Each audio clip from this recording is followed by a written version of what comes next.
आज हम सब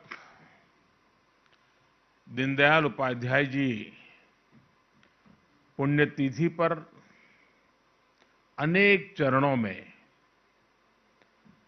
अपनी श्रद्धांजलि अर्पित करने के लिए एकत्र हुए हैं। पहले भी अनेकों अवसर पर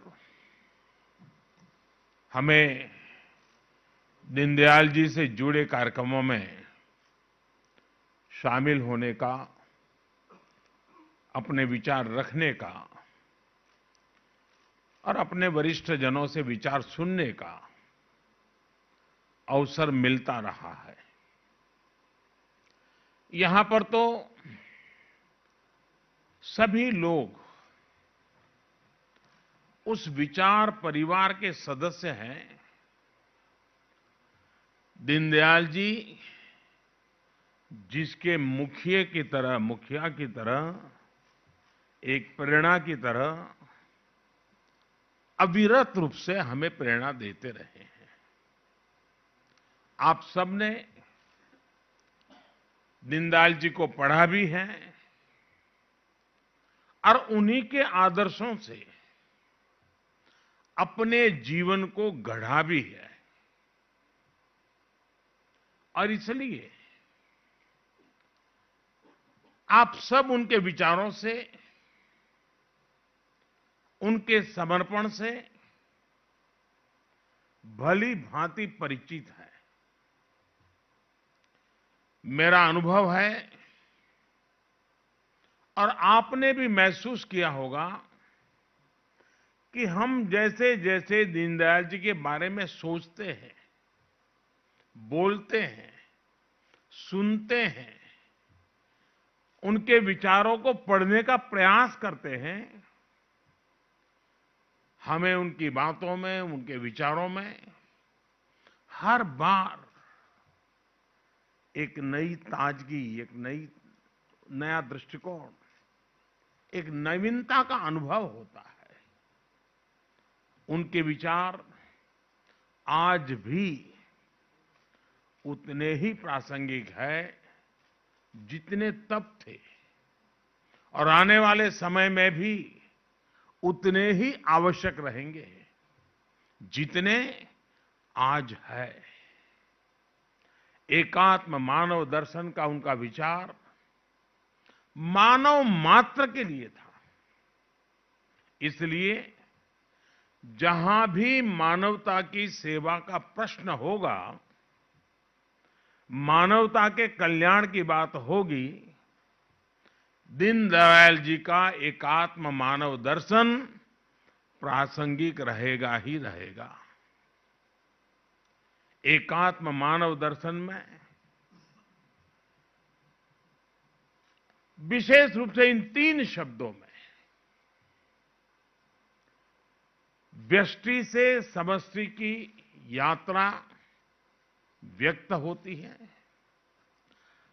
स्वार्थ से परमार्थ की यात्रा का मार्ग स्पष्ट होता है और मैं नहीं तू ही का संकल्प भी सिद्ध होता है। साथियों, हमारे यहां कहा गया है, स्वदेशे पूज्यते राजा,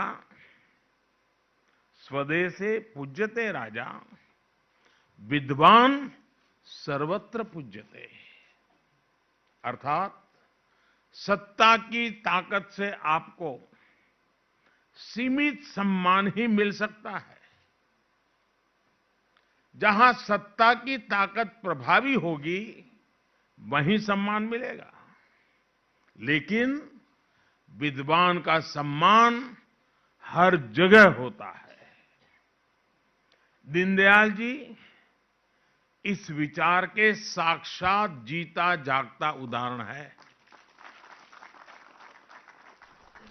उनका एक एक विचार, उनके एक एक शब्द उन्हें पूरी दुनिया में एक विलक्षण व्यक्तित्व बना देते हैं। सामाजिक जीवन में एक नेता को कैसा होना चाहिए, भारत के लोकतंत्र और मूल्यों को कैसे जीना चाहिए, दीनदयाल जी इसके भी बहुत बड़ा उदाहरण है। एक और वो भारतीय राजनीति में एक नए विचार को लेकर आगे बढ़ रहे थे, वहीं दूसरी ओर वो हर एक पार्टी, हर एक विचारधारा के नेताओं के साथ भी उतने ही सहज रहते थे। हर किसी से उनके आत्मीय संबंध थे। उन्होंने अपनी पॉलिटिकल डायरी लिखी थी, जिसमें नेहरू जी की सरकार की सुरक्षा के संबंध में, खाद्य नीतियों के संबंध में, कृषि नीति के संबंध में खुल करके तथ्यपरक आलोचना की थी, बहुत ही क्रिटिसाइज किया था। लेकिन जब उन्होंने अपनी इस डायरी को प्रकाशित किया पुस्तक के रूप में, तो इसका प्राकथन उन्होंने कांग्रेस नेता और यूपी के मुख्यमंत्री रहे श्रीमान संपूर्णानंद जी से ही लिखवाया। संपूर्णानंद जी ने अपनी टिप्पणी में एक बहुत ही प्रभावी लाइन लिखी है। उन्होंने लिखा है, ये पुस्तक फ्यूचर रीडर्स के लिए एक साइकोलॉजिकल ग्लो है। आज दुनिया देख रही है कि इस महापुरुष के विचारों का ये ग्लो कैसे पूरे भारत में अपनी चमक बिखेर रहा है।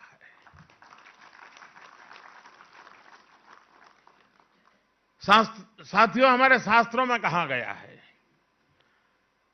स्वदेशो भुवनम त्रयम, स्वदेशो भुवनम त्रयम, अर्थात अपना देश ही हमारे लिए सब कुछ है, तीनों लोकों के बराबर है। जब हमारा देश समर्थ होगा तभी तो हम दुनिया की सेवा कर पाएंगे, एकात्म मानव दर्शन को सार्थक कर पाएंगे। दीनदयाल उपाध्याय जी भी यही कहते थे। उन्होंने एक स्थान पर लिखा था, एक सबल राष्ट्र ही विश्व को योगदान दे सकता है। यही संकल्प आज आत्मनिर्भर भारत की मूल अवधारणा है। इसी आदर्श को लेकर ही देश आत्मनिर्भरता के रास्ते पर आगे बढ़ रहा है। कोरोना काल में देश ने अंत्योदय की भावना को सामने रखा और अंतिम पायदान पर खड़े हर गरीब की चिंता की। आत्मनिर्भरता की शक्ति से देश ने एकात्म मानव दर्शन को भी सिद्ध किया, पूरी दुनिया को दवाएं पहुंचाई और आज दुनिया को वैक्सीन भी पहुंचा रहा है। साथियों, देश की एकता अखंडता के लिए भी आत्मनिर्भरता की जरूरत पर दीनदयाल जी ने विशेष जोर दिया था।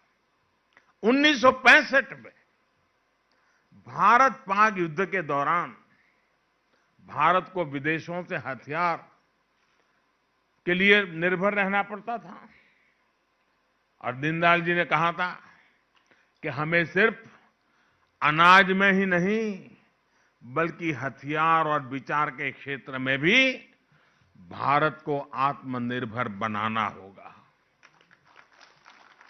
उनके इस विजन को पूरा करने के लिए भारत आगे बढ़ रहा है। आज भारत में डिफेंस कॉरिडोर बन रहे हैं, स्वदेशी हथियार बन रहे हैं और तेजस जैसे फाइटर जेट्स भी हवा में उड़ान भर रहे हैं। हथियार के क्षेत्र में आत्मनिर्भरता से अगर भारत की ताकत और भारत की अर्थव्यवस्था मजबूत हो रही है, तो विचार की आत्मनिर्भरता से भारत आज दुनिया के कई क्षेत्रों में नेतृत्व दे रहा है। आज भारत की विदेश नीति दबाव और प्रभाव से मुक्त होकर राष्ट्र प्रथम के नियम से चल रही है।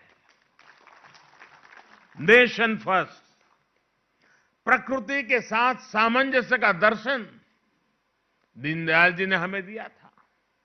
भारत आज इंटरनेशनल सोलर अलायंस का नेतृत्व करके दुनिया को वही राह दिखा रहा है। साथियों, दीनदयाल उपाध्याय जी ने दुनिया की किसी भी सोच के प्रभाव में अपने विचारों को नहीं गढ़ा था। इसलिए उनके विचारों में एक मौलिकता थी।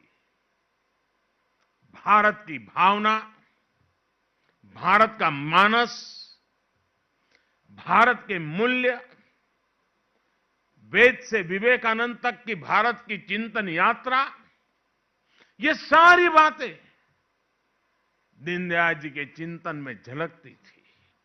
इसलिए वो एक ऐसी अर्थव्यवस्था की बात करते थे जिसमें पूरा भारत शामिल हो, जिसमें पूरे भारत की विविधता झलके।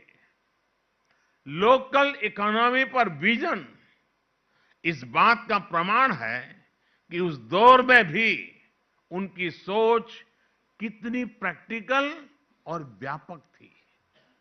आज वोकल फॉर लोकल के मंत्र से देश इसी विजन को साकार कर रहा है।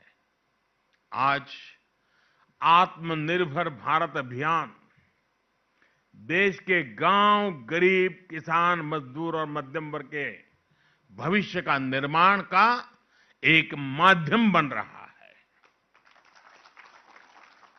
आखिरी पायदान पर खड़े व्यक्ति का भी जीवन स्तर कैसे सुधरे, ईज ऑफ लिविंग कैसे बढ़े, इसके प्रयास आज सिद्ध होते दिख रहे हैं।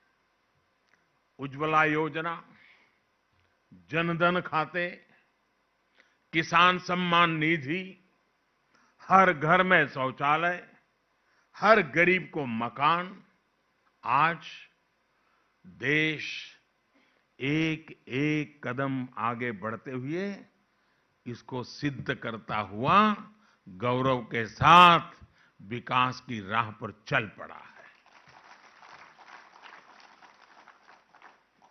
इंफ्रास्ट्रक्चर की दिशा में हो रहा बड़ा बदलाव भी सामान्य मानवी के जीवन को सरल बनाएगा, देश को एक नई भव्य और आधुनिक पहचान देगा। साथियों, आज जब देश में इतने सकारात्मक बदलाव हो रहे हैं, पूरी दुनिया में भारत का कद बढ़ रहा है, तो कौन भारतीय होगा, कौन इस मां का लाल होगा जिसको गौरव न होता हो, उसका सीना चौड़ा न होता हो, उसका माथा ऊंचा न होता हो। आज विश्व भर में फैला हुआ भारतीय समुदाय जिस गर्व के साथ जी रहा है, उसका कारण भारत में हो रही गतिविधि है। हमें गर्व होता है कि हम अपने महापुरुषों के सपनों को पूरा कर रहे हैं। हमें गर्व है कि हमारी विचारधारा देशभक्ति को ही अपना सब कुछ मानती है। हमारी विचारधारा देशभक्ति से शुरू होती है, हमारी विचारधारा देशभक्ति से प्रेरित होती है, हमारी विचारधारा देश हित के लिए होती है।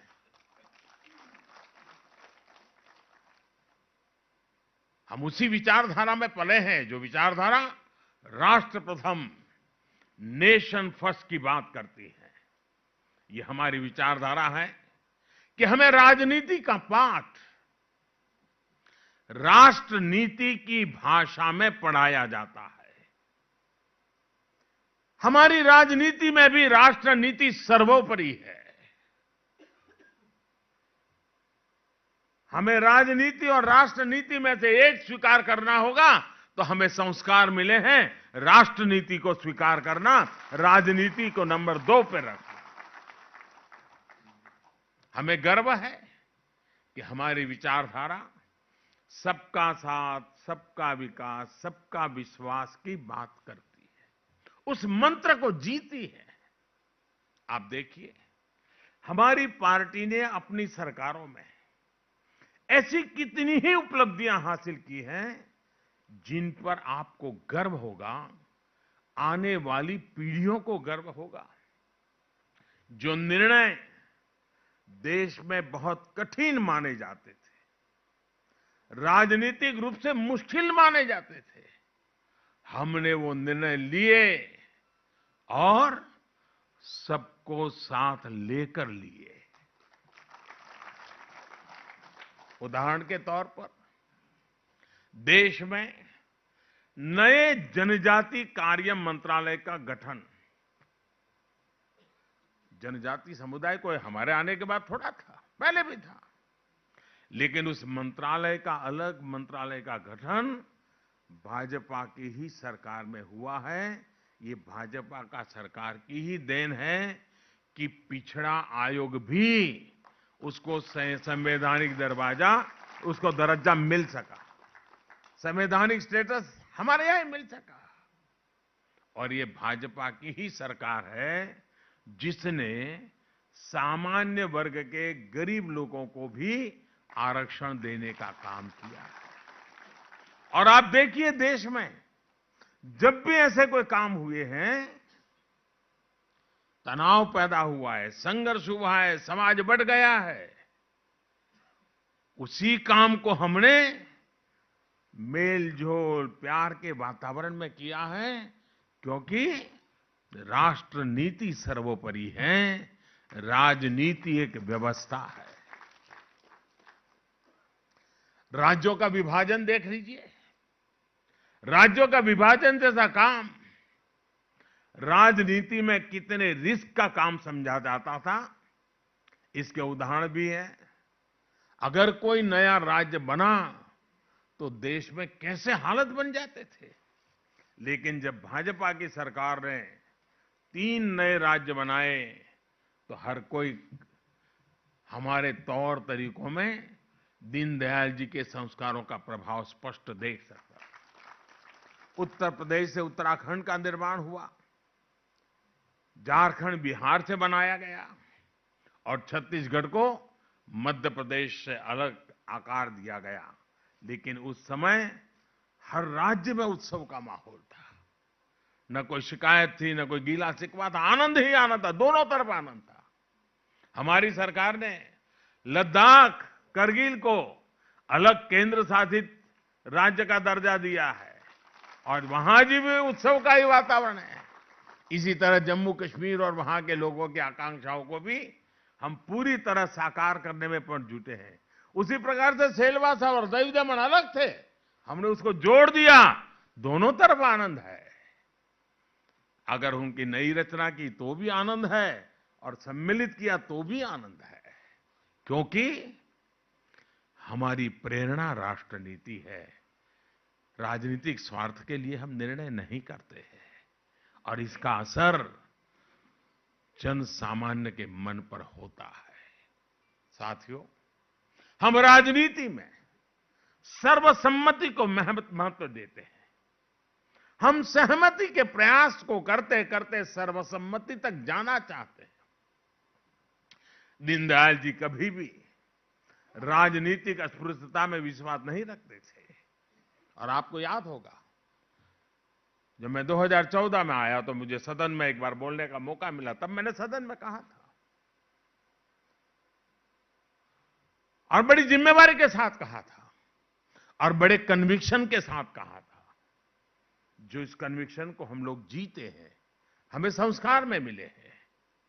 और मैंने पार्लियामेंट में कहा था कि बहुमत से सरकार चलती है, बहुमत से सरकार तो चलती है, लेकिन देश तो सहमति से चलता है, सर्वसम्मति से चलता है।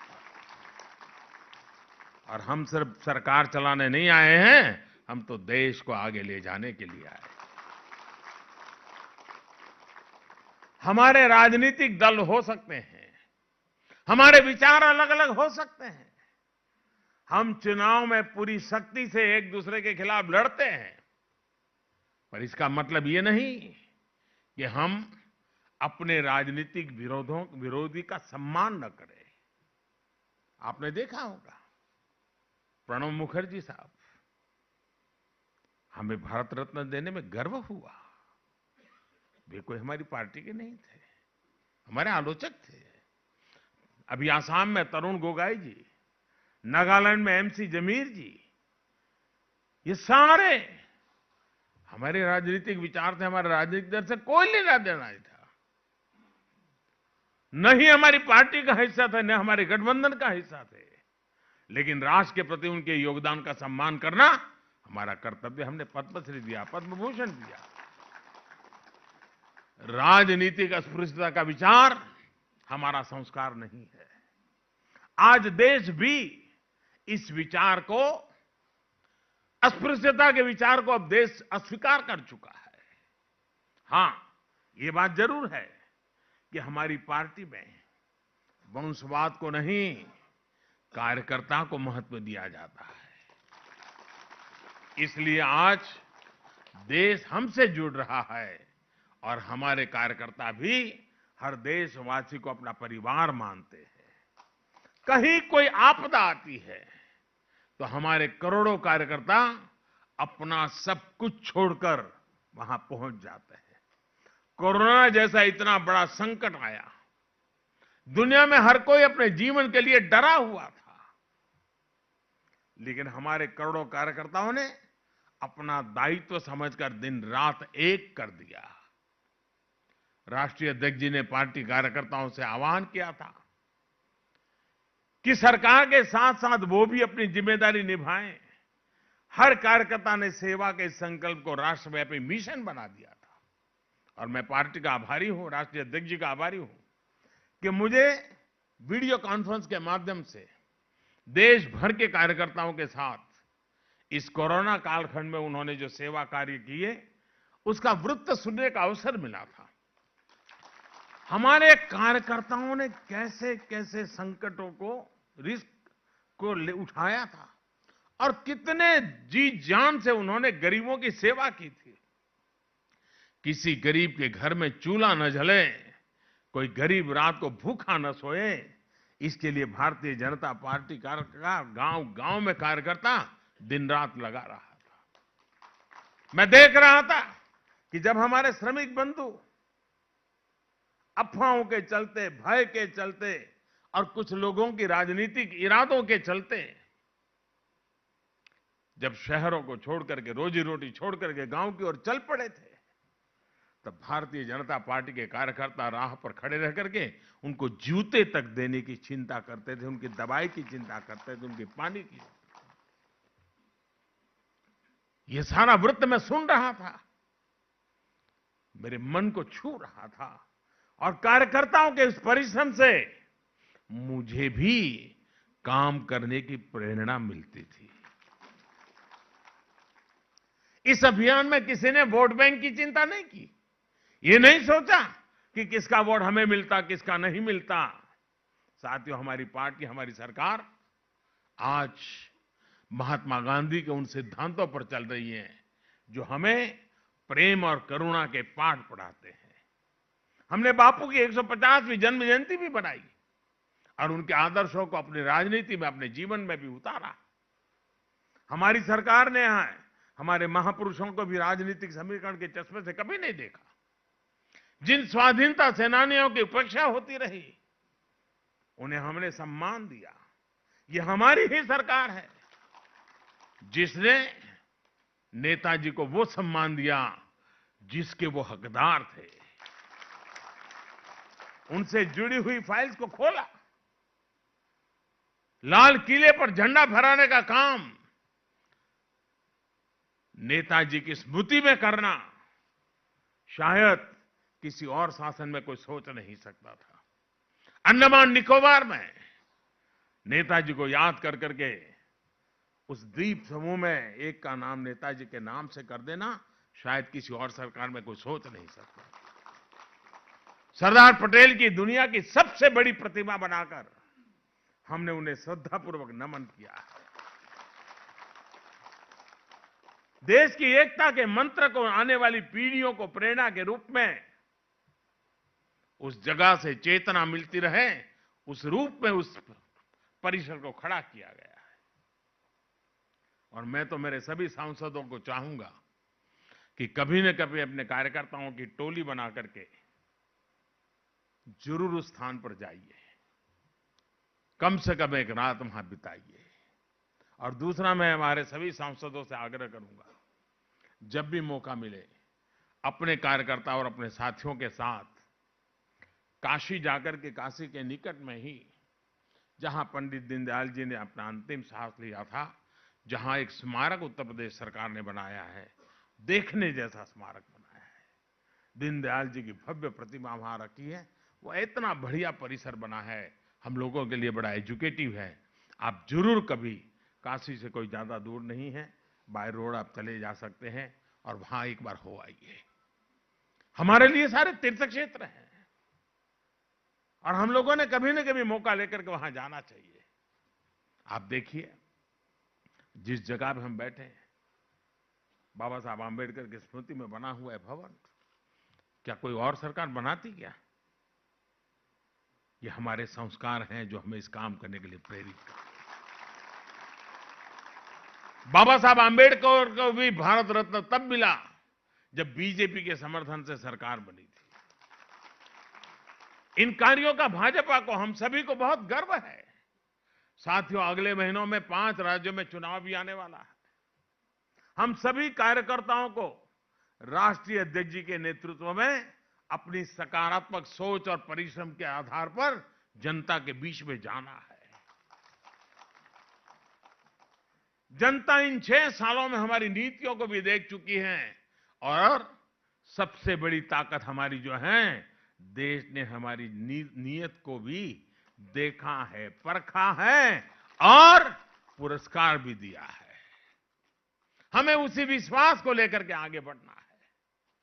राष्ट्रीय अध्यक्ष जी के नेतृत्व में हम जरूर सफलता पाएंगे। साथियों, हमने देखा है कि पिछले कुछ सालों में टेक्नोलॉजी का यूज करके हम बहुत बड़े स्केल पर लोगों के जीवन में परिवर्तन लाने में सफल हुए हैं। गरीब, कम पढ़ा लिखा व्यक्ति टेक्नोलॉजी को यूज नहीं कर पाएगा, ऐसे सारे मिथक को तोड़कर आज देश रिकॉर्ड स्तर पर डिजिटल लेन देन कर रहा है। आज देश में हर महीने 4 लाख करोड़ रुपए से भी ज्यादा का लेन देन यूपीआई के माध्यम से हो रहा है। मोबाइल फोन से वो खरीद बिक्री कर रहा है, पैसे लेना देना कर रहा है। डिजिटल लेन देन करना अब लोगों के व्यवहार का हिस्सा बनता जा रहा है। टेक्नोलॉजी के बेहतर इस्तेमाल की वजह से अब गरीब से गरीब व्यक्ति अपना हक बिना किसी भ्रष्टाचार के पा रहा है। पहले कितनी ही योजनाओं का पैसा गरीब तक पहुंच ही नहीं पाता था। आज उसके हक का वही पैसा सीधे उसके बैंक खाते में ट्रांसफर किया जा रहा है। कितनी ही योजनाएं ऐसी थी जिसमें लाभार्थियों की सही पहचान नहीं हो पाती थी। जो अपात्र होते थे वो इसका फायदा उठा लेते थे। लेकिन अब टेक्नोलॉजी की वजह से वो सारी पुरानी अवस्थाएं बदल गई हैं। करोड़ों से नाम जो सिर्फ कागजों में थे, जो किसी गरीब का हक उस तक पहुंचने नहीं देते थे, उन नामों को हटाया जा चुका है। आज 1,80,000 करोड़ रुपए से अधिक गलत हाथों में जाने से पैसा बच रहा है। टेक्नोलॉजी का बेहतर इस्तेमाल आपको अपने क्षेत्र के लोगों के साथ कनेक्ट करने में बहुत मदद कर सकता है। इसके लिए एक अहम माध्यम नमो ऐप भी है। नमो ऐप पर जो टूल्स हैं वो आपको जनता जनार्दन से संवाद में सहायता कर सकते हैं। मैं चाहता हूं मेरे सभी सांसदों के लिए ये हथियार बहुत काम आए। आप थोड़ा समय दीजिए उसके साथ। आप देखिए उसमें इतनी चीजें हैं जो आपके क्षेत्र के लोगों से संपर्क बनाने के लिए वो एक बहुत बड़ा साधन, बहुत बड़ा हथियार, बहुत बड़ा माध्यम आपके टेलीफोन में उपलब्ध, आपके मोबाइल फोन में उपलब्ध है। आप उसका फायदा उठाइए। और उसकी अच्छी एक बड़ी ताकत ये है कि ये टू वे कम्युनिकेशन का भी बहुत अच्छा प्लेटफॉर्म है। आप अपने कार्यकर्ताओं के साथ छोटी मोटी मीटिंग आराम से कर सकते हैं, उसके ऊपर आप लोगों तक अपनी बात पहुंचा सकते हैं और लोग भी उतनी ही आसानी से अपनी बात आप तक पहुंचा सकते हैं। साथियों, आजादी के 75 वर्ष का अवसर आज हमारे एकदम सामने खड़ा है। आत्मनिर्भर भारत को लेकर आज पूरे देश में एक चेतना जगी है। मैं आपसे आग्रह करूंगा, पार्टी की हर इकाई, देश में भी, राज्यों में भी, जिले में भी और पोलिंग बूथ तक, हर इकाई आजादी के 75 साल निमित्त कम से कम 75 ऐसे कोई न कोई काम हम करेंगे। कर सकते हैं क्या? कम से कम 75 काम के साथ हम जुड़ेंगे। भले 1 साल लगे, 1.5 साल लगे, लेकिन हम करेंगे। हम उन 75 कामों को आइडेंटिफाई करें। आजादी के 75 साल के निमित्त इस काम को अवश्य करें और उसका हिसाब किताब रखें। देश के सामान्य मानवी से जुड़ने का हम प्रयास करें। आजादी के 75 साल सिर्फ रंगाराग कार्यक्रम के समाप्त नहीं होना चाहिए। जन मन के साथ जुड़ने का एक बहुत बड़ा अवसर होना चाहिए। नई पीढ़ी को राष्ट्र के लिए प्रेरणा देने की एक ताकत के रूप में परिवर्तित होना चाहिए। और इसलिए भारतीय जनता पार्टी के हर कार्यकर्ता, जिसके लिए राष्ट्र नीति ही प्रेरणा है, इसके लिए आजादी का 75 का वर्ष ये भी अपने आप में एक बहुत बड़ी प्रेरणा है। साथियों, वोकल फॉर लोकल, आत्मनिर्भर भारत, मैं सभी मेरे एमपी साथियों से आग्रह करता हूं, मेरे सांसद साथियों से आग्रह करता हूं, मैं भारतीय जनता पार्टी के कार्यकर्ताओं से आग्रह कर रहा हूं। जो राह हमें दीनदयाल जी ने सिखाई थी, उस राह पर चलने के लिए हम कहीं से कुछ तो सोचें। एक काम आप कर सकते हैं क्या? कठिन है, लेकिन करना है। मैं कहूंगा तो आपको लगेगा कि तो बहुत सरल है, लेकिन फिर भी मैं कहता हूं बहुत कठिन है। परिवार के आपके अपने सदस्य सब बैठ करके, उसमें भी आपके नौजवान बेटे बेटी, भाई बहन जो भी हो, उनके साथ बैठ करके एक काम कीजिए। एक अच्छी सी डायरी लेकर के लिखिए, सुबह उठने से रात को सोने तक जिन जिन चीजों का उपयोग करते हैं, उसमें से कितनी हिंदुस्तान की हैं और कितनी बाहर की हैं, जरा सूची बनाइए।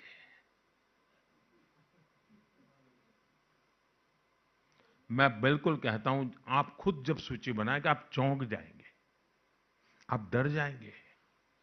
हमें पता ही नहीं है बिना कारण जो चीज हमारे देश में उपलब्ध है, जो चीज हमारे देश के लोग बनाते हैं, मेहनत का श्लोक बनाते हैं, वे भी चीजें जाने अनजाने में हमारे जीवन में घुस गई है। अगर देश की मिट्टी की सुगंध जिसमें न हो, देश के मजदूर का पसीना जिसमें न हो, ऐसी चीजों से मुक्ति पानी चाहिए कि नहीं पानी चाहिए? ये जिम्मा हमें लेना चाहिए कि नहीं लेना चाहिए? मैं ये नहीं कह रहा हूं कि भाई आपके पास कोई घड़ी है, कोई चश्मा है तो फेंक दो। मैं ये बात का विचार का पक्ष का नहीं हूं, लेकिन सोचिए तो, बिना कारण चीजें घुस गई है जी। 80% तो चीजें वो होगी जब लिखोगे, अच्छा मैं ये भी चीज बाहर की उपयोग कर रहा हूं, अरे रे कैसी गलती कर दी, आपका भी मन उठ जाएगा जी। आप देखिए देश को और जब हम अपने से शुरू करेंगे तो कन्विक्शन के साथ हम औरों को भी कह पाएंगे, और इसमें गर्व अनुभव कीजिए दोस्तों। और मैंने देखा है कि जब मैं local for vocal vocal for local की बात कर रहा हूं, तो ज्यादातर लोग क्या करते हैं, देखिए दिए हम लोकल, नहीं भाई, दिवाली के दिए से बात पूरी नहीं हो जाती है। वो तो हमारे मन के अंधेरे को दूर करने के लिए एक छोटी सी शुरुआत है। हमें जरा व्यापक रूप से होना चाहिए। साथियों, दीनदयाल जी ने हमें जो संस्कार दिए, ये समाज के प्रति हमारी जो संवेदना होती है, उस संवेदना का सामर्थ्य कितना होता है। अब देखिए, सरकारें इतनी आई है, कुछ काम हम ऐसे कर रहे हैं जिसमें आपको वो बात नजर आएगी। जैसे मैंने अभी कई चीजें बताई, शौचालय का सोचने का विचार एकात्म मानव दर्शन के कारण आता है जी, सबका साथ सबका विकास का मंत्र से आता है। आपने देखा होगा कि सरकार ने काम किया, हमारे देश में भाषाएं तो अलग अलग है और हम अलग अलग भाषाओं के कारण अपने अपने दुनिया में जीते भी हैं, ये हमारी विविधता अपनी ताकत भी है। लेकिन क्या कारण है कि हमारे देश में ये जो हमारे मूक बधिर भाई बहन होते हैं, हमारे दिव्यांग होते हैं, उनके लिए भी आजादी के इतने सालों के बाद भी हम कॉमन साइन लैंग्वेज नहीं बना पाए थे। तमिलनाडु के एक मूक बधिर जिस लैंग्वेज को जानता था, दिल्ली का बच्चा वो नहीं जानता था। जो बंगाल का जानता था, वो गुजरात का नहीं जानता। क्यों? हर एक ने अपने अपने तरीके से साइनेज डेवलप की थी। इस सरकार की संवेदनशीलता देखिए कि हमने मेहनत करके अब पूरे देश में एक ही प्रकार के साइनेज से वो समझ पाता है, ये शिक्षा शुरू की। इसमें देश की एकता का भी मुद्दा है, सरलता का भी मुद्दा है। यूं तो लगने वाली चीज बहुत छोटी है, लेकिन देश में छोटे छोटे लोगों की चिंता करने से ही देश बड़ा बनता है।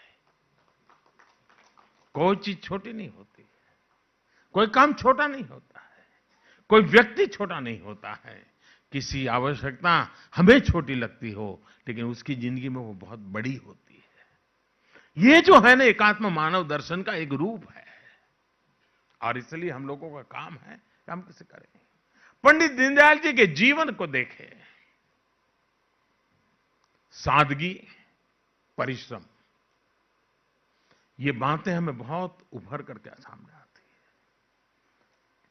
मुझे पंडित दीनदयाल जी को देखने का सौभाग्य नहीं मिला है, उनके दर्शन करने का मुझे सौभाग्य नहीं मिला है, लेकिन जितना सुना है, जितना पढ़ा है, कहते हैं कि जब वो भारत में यात्रा करते थे, संगठन के लिए काम करते थे, पार्टी के पास आरक्षण के पैसे नहीं होते थे ट्रेन में, तो ट्रेन में जहां टॉयलेट होता है उसके बगल में अपना बिस्तर रख करके बैठे रहते थे। 24-24 घंटे यात्रा कर करके किसी कार्यकर्ता के यहां पहुंचते थे। ये परिश्रम कर करके इस पार्टी बनी है जी। अनेक लोगों ने उस प्रकार का जीवन जिया है। हम लोग तो भाग्यशाली हैं कि आज हमें हमारे नसीब में सब आया है, लेकिन 3-3, 4-4 पीढ़ियों के अखंड एक निष्ठ पुरुषार्थ का परिणाम है कि आज ये वट वृक्ष बना है। और ये साधना कम नहीं है जी। आप भी अपने इलाकों में देखोगे, ऐसे कई परिवार मिलेंगे जो 3-3, 4-4 पीढ़ी लगी है और उन्होंने कभी कुछ पाया नहीं है, लिया भी नहीं, मांगा भी नहीं है। उनके सम्मान की चिंता हम लोगों का दायित्व है। हम एक परिवार है, हमारे संस्कार है। मैं इस कोरोना काल में, क्योंकि मैं पहले संगठन का काम करता था, तो मैं देश भर में सभी लोगों से ज्यादातर परिचित रहा। बीच में ये गुजरात मुख्यमंत्री बन गया तो थोड़ा मेरा संपर्क कम भी हो गया, लोग भी बदल गए। लेकिन मैंने इस कोरोना काल में सुबह हर दिन 25-50 लोगों से फोन पर बात करने का एक कार्यक्रम बनाया मैंने। और जो भी बड़ी आयु के हैं, 70-75 के आयु के आसपास के पुराने लोग, सबको फोन करके उनके आशीर्वाद मांगता था। आप कल्पना कर सकते हैं, आप में से क्षेत्र में कई लोग होंगे जिनको पास मेरा फोन गया होगा। वे इतने आशीर्वाद देते थे, कोई शिकायत नहीं करते थे। फोन आया तो फिर ज्यादातर देख कहता, अरे भाई मोदी जी इतना काम है आपके पास, आप काहे को मेरी इतनी चिंता करते हो, अरे हम कर लेंगे। ये परिवार भाव, ये अपने आप में एक बहुत बड़ी ताकत होता है जी। हमने इसे कभी नहीं भूलना चाहिए। आप देखिए दीनदयाल जी के पास क्या था, कुछ नहीं था जी। वे अनिकेत थे, वे अकिंचन थे, न घर था न धन था, लेकिन हमारे दिलों में आज भी है। साथियों, ऐसी प्रेरक व्यक्तित्व, ऐसे प्रेरक विचार, ऐसी परंपरा की विरासत हमारे पास जब हो, तब हमें राष्ट्र सेवा के हमारे संकल्पों से कोई विचलित नहीं कर सकता है, कोई हमें विमुख नहीं कर सकता है। साथियों, एक राष्ट्र जब किसी लक्ष्य को लेकर के आगे बढ़ता है तो उस लक्ष्य के प्राप्ति की जो प्रक्रिया है उसमें व्यक्ति निर्माण का कार्य होता है। उस लक्ष्य के प्रति उत्साहित, समर्पित, संकल्पित लोग देश के लिए तो मूल्यवान होते ही हैं, वो किसी भी संगठन के लिए भी उतने ही मूल्यवान होते हैं।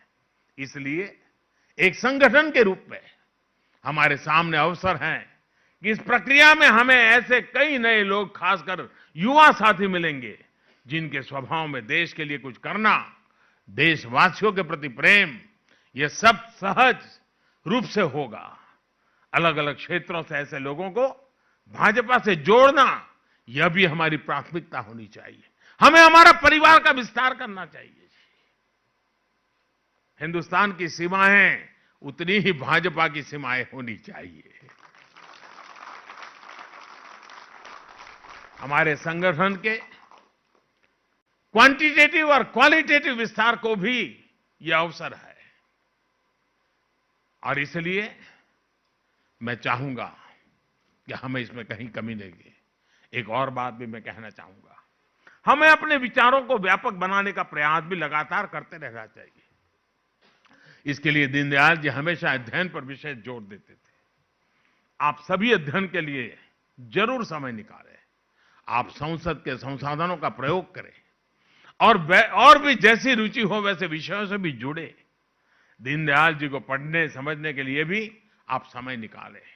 इसी तरह आप बाबा साहब आंबेडकर को, डॉक्टर श्यामा प्रसाद मुखर्जी को, नेताजी सुभाष चंद्र बोस को, इन सबको जरूर पढ़ें। इससे आपके राजनीतिक जीवन में एक नई दिशा मिलेगी, आप एक अलग छाप छोड़ पाएंगे। मुझे विश्वास है कि हम सब दीनदयाल जी के इन आदर्शों को लेकर के आगे बढ़ेंगे।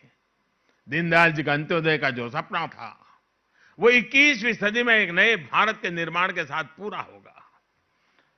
मेरे साथियों, देश की हमसे बहुत अपेक्षाएं हैं। उन अपेक्षाओं को पूरा करने के लिए हमें अपनी तरफ नहीं देखना है, आखिरी छोर पर जो इंसान बैठा है, जो परिवार बैठा है, उसकी तरफ देखना है। अगर हम उसको मन में रख करके काम करेंगे, न कभी थकान आएगी, न विराम का मन करेगा, न कोई मोह में उस दिशा में खींच करके ले जाएगा। हम विरक्त भाव से, तन मन धन से उसकी सेवा का आनंद ले पाएंगे। इसी एक भाव के साथ जब हम आगे बढ़ना चाहते हैं, तो आखिर में एक पंक्ति दोहरा करके पंडित दीनदयाल उपाध्याय जी को आदरपूर्वक श्रद्धांजलि देते हुए, आप सबको अनेक अनेक शुभकामनाएं देते हुए मैं यही कहना चाहूंगा, राष्ट्रभक्ति ले हृदय में, राष्ट्रभक्ति ले हृदय में, हो खड़ा यदि देश सारा। राष्ट्रभक्ति ले हृदय में, हो खड़ा यदि देश सारा। संकटों पर मात कर, संकटों पर मात कर, यह राष्ट्र विजयी हो हमारा, यह राष्ट्र विजयी हो हमारा। बहुत बहुत धन्यवाद।